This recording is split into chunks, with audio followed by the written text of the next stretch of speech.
Hello, I'm Erica Sargent. Here are stories making news at this hour. The Cubs' Anthony Rizzo is back at training camp. He left last week to support his grieving hometown after the mass school shooting in Florida. Here is what he told reporters today. Really proud to see what Parkland's doing right now, all the kids are doing, and how they're speaking out and trying to make a difference, and I'm really proud of them. I stand behind my community, and I'm really proud of how everyone's coming together. There's really nothing you can say, there's nothing you can do except just be there and show that you care for them and you're there for them, because, you know, as much as I want to say I know how it feels for them, I don't. I didn't lose anyone that was direct family, but I feel like I did. It was the hardest thing I ever had to do. Just going back, you don't know what to say. You just don't know what to say. There's nothing you can say, you know. When people get shot, you're grateful that they're alive. When they're passed away, you're grateful that you knew them.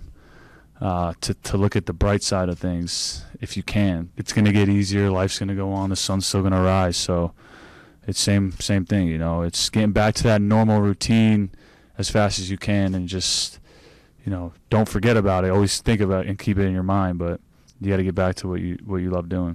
Hundreds of CPS students attended a free showing of Black Panther. The goal is to not only experience the movie, but learn more about the industry and jobs they may seek in the future. Here's Vince Girasoli with that story.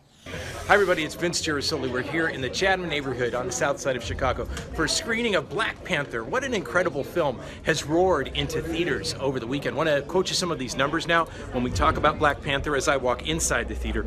Black Panther grossed worldwide over the weekend $387 million. That makes it globally one of the highest grossing films to ever debut in February, and is the top grossing film by an African-American director with a mostly African-American cast. Now, I don't know how well you can make out the folks here in the theater right now, because they've already started showing trailers, but most of the students in this screening today are from CBS schools, and a collection of community organizations and arts organizations have invited them here to see the film, and then afterwards they're going to be treated to a panel discussion that will talk about the jobs that are available in the film industry, not only here in Chicago, but throughout the country. And hopefully, as they see the potential of the characters in the film, they'll also see the potential of working in the film industry, maybe here in Chicago or maybe beyond Chicago. This is really a watershed moment with audiences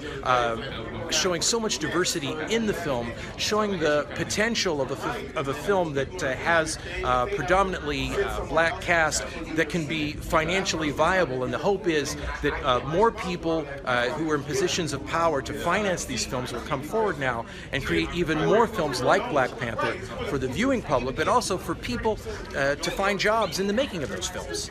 And finally, meteorologist Mary Kay Kleist is here with your forecast.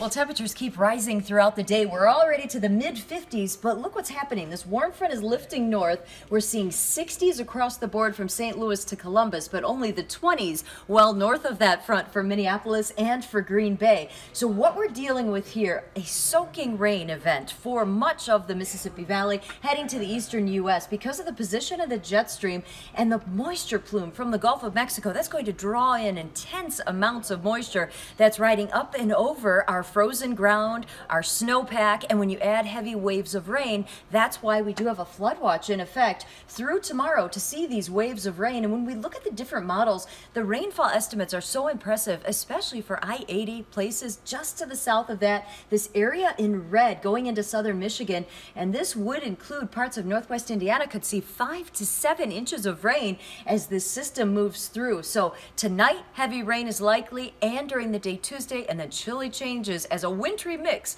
moves in early Wednesday morning.